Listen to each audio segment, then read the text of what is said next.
일반적으로 한 나라를 통치하는 왕은 그 나라를 다스림에 있어서 지혜에 의존하게 마련입니다. 때문에 왕의 주변에는 왕의 통치를 보좌하는 지혜자들이 있어서 지혜로운 정책들을 제시하게 돼 있습니다. 이스라엘 왕국에서도 다윗의 모사였던 아히도벨이라는 사람이 나오는데 사무엘하 15장, 역대상 27장에 보면 아히도벨과 같은 지혜자들이 있어서 왕의 통치를 보좌했던 그런 흔적들이 많이 있습니다. 아울러 지혜자들은 지혜 문헌을 수집하기도 합니다. 자연스럽게 지혜 문헌은 왕궁을 중심으로 수집되었고 또 이것을 출판도 합니다. 잠언 25장 1절에 보니까 이렇게 말합니다.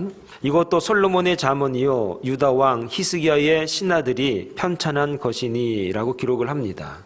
그러니까 왕국에서는 지혜자들과 지혜 문헌들을 다 수집을 해서 책으로도 만들어서 그것을 통해서 나라를 다스리고 백성을 다스렸던 그런 기록들이 우리 가운데 있는 겁니다. 오늘 읽었던 이 본문 솔로몬의 잠언이다라고 기록하고 있습니다. 잠언이라는 말은 히브리 말로 마샬 이렇게 발음을 합니다. 이 말은 통치하다라는 의미입니다. 마샬이라는 말이 이 독일에 가서는 여러 가지 의미가 있지만 비유하다, 격언과 같은 의미로 이 마샬이라는 말의 의미가 넓어지게 됩니다. 다시 말해서 마샬은 유사한 두 사건을 나란히 비교하고 비유함으로써 본질을 찾아내도록 하기 위한 격언이다라는 의미입니다. 따라서 잠언은 문자적인 의미만을 위한 것이 아니라 비교하고 또 비유함으로써 원래 그 본질을 찾아내기 위한 그런 말씀이다라는 겁니다.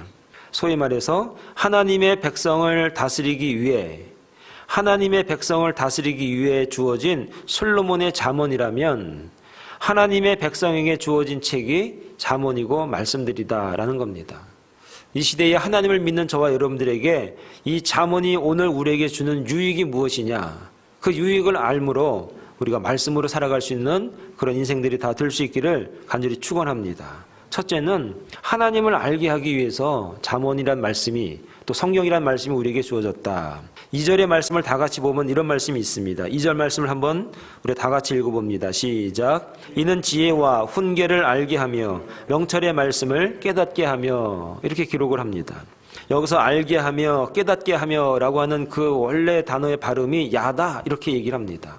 이 말은 성경에서 여러 곳에 쓰이고 있는데 특히 호세아 5장 3절에는 인지하고 경험하는 것을 야다라 그렇게 말합니다.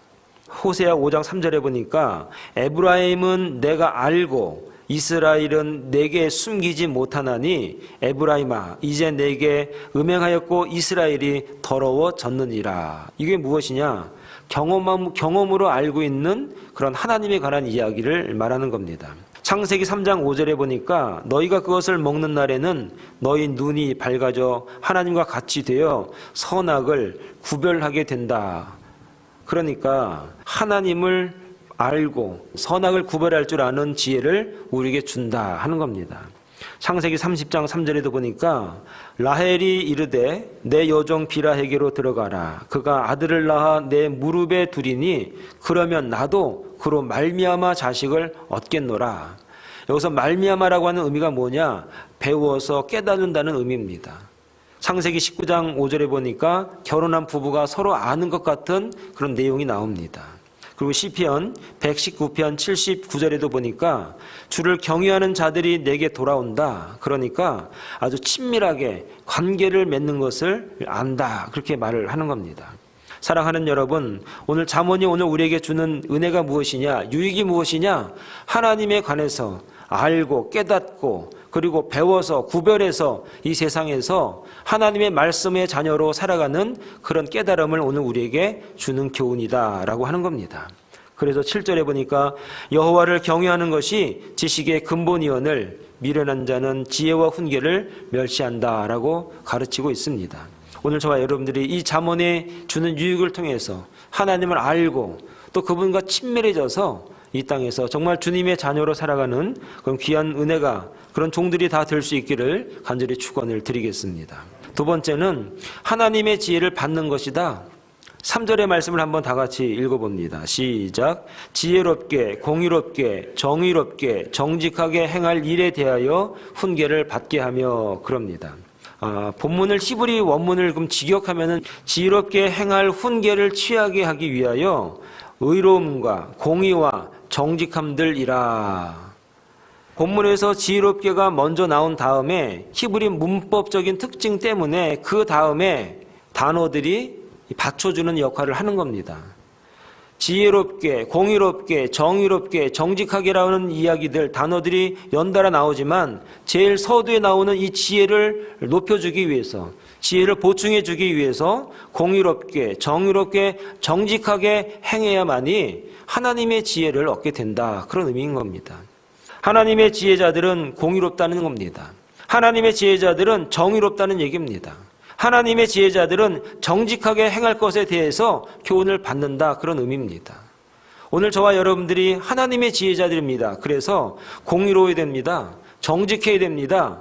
그리고 정의로워야 됩니다.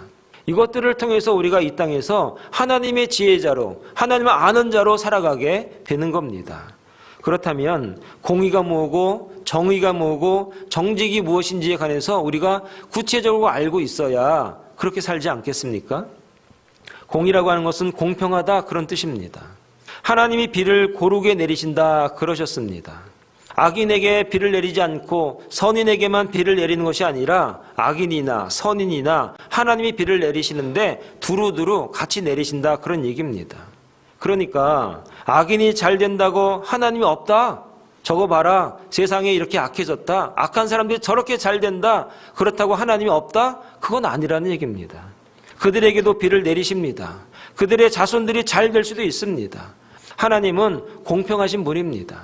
하나님 누구에게나 공평한 기회를 허락하시고 공평하게 비를 내리시고 공평하게 누구에게나 똑같이 기회를 허락하시는 분이 하나님이시다. 하나님은 공의롭다 하는 겁니다. 그렇기 때문에 우리가 나쁜 사람이 잘 되는 걸 바라보면서 하나님에 관해서 우리가 이렇다 저렇다 말하는 것이 아니라 저렇게 복을 받으면, 저렇게 은혜를 받으면 하나님의 말씀대로 살았으면 좋겠다. 우리가 그렇게 마음을 먹는 것이 공의다라고 하는 겁니다.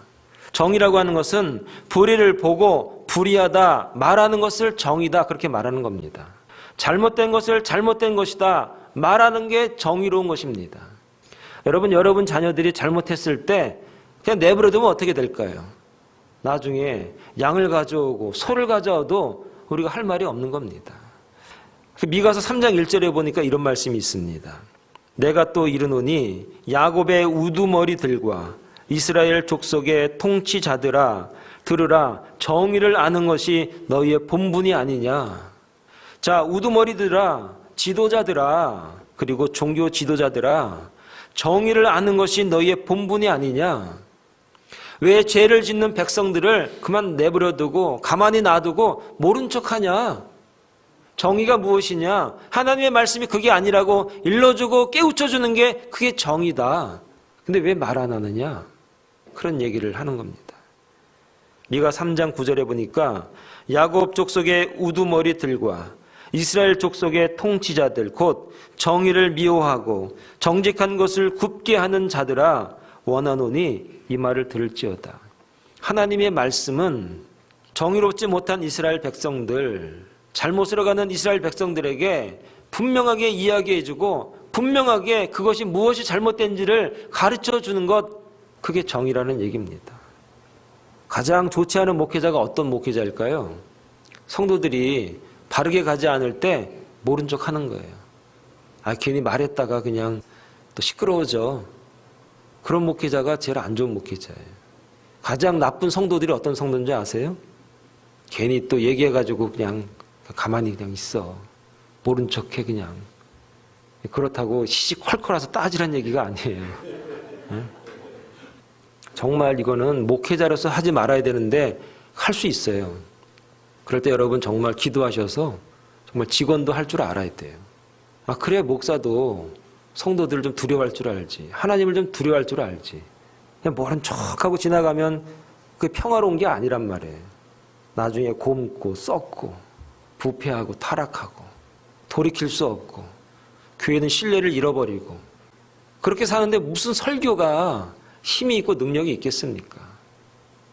미가서 3장 11절에 보니까 그들의 우두머리들은 뇌물을 위하여 재판하며 그들의 제사장은 싹을 위하여 교훈하며 그들의 선지자는 돈을 위하여 점을 치면서도 여호와를 의뢰하여 이르기를 여호와께서 우리 중에 계시지 아니하냐 재앙이 우리에게 임하지 아니하리로다. 이 말이 뭡니까? 듣기 좋은 말만 하는 거예요. 왜냐? 별일이 없거든요.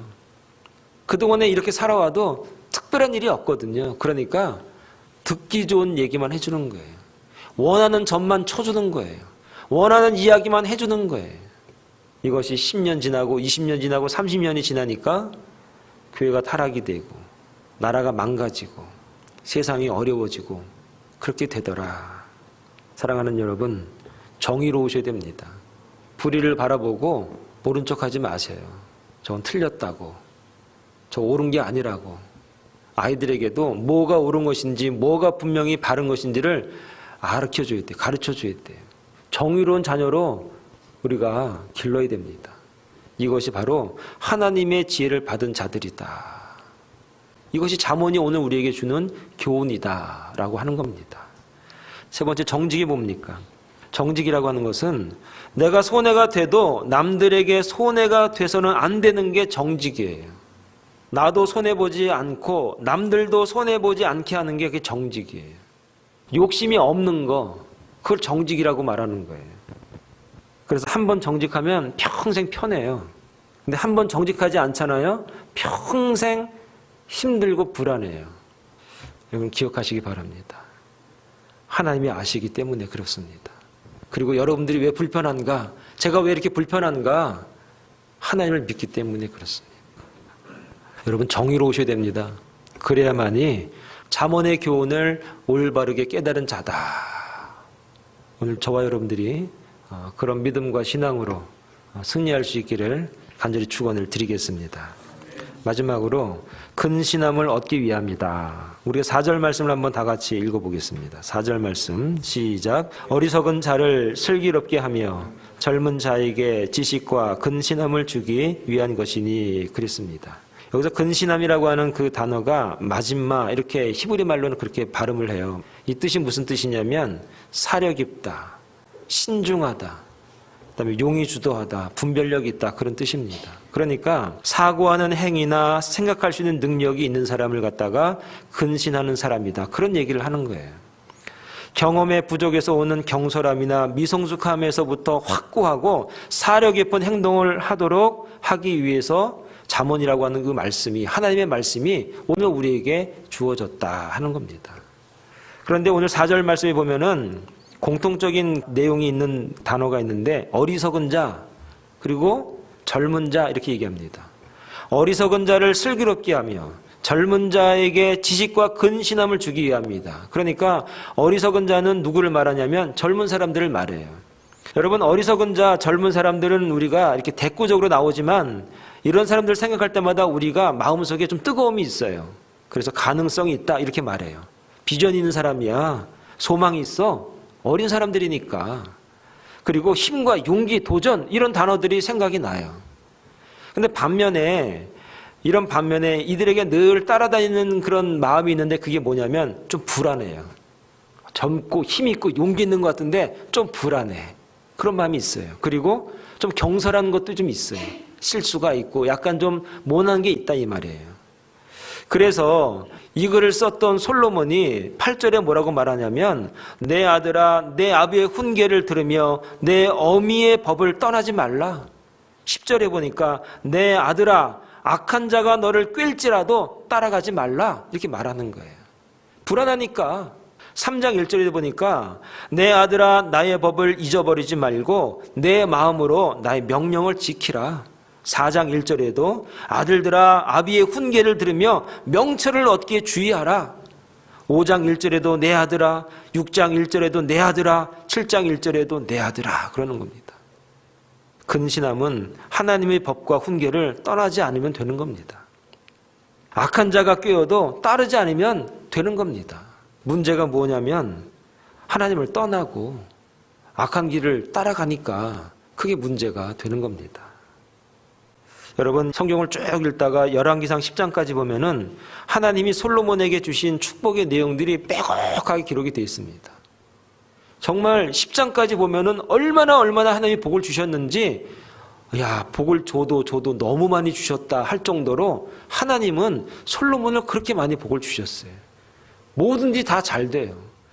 너무너무 잘 되니까 외국에서 지혜를 얻고자, 배우고자 그렇게들도 많이 왔어요. 굉장한 사람이 솔로몬입니다. 그런데 11장에 딱 넘으면서 어떤 일이 벌어지는가?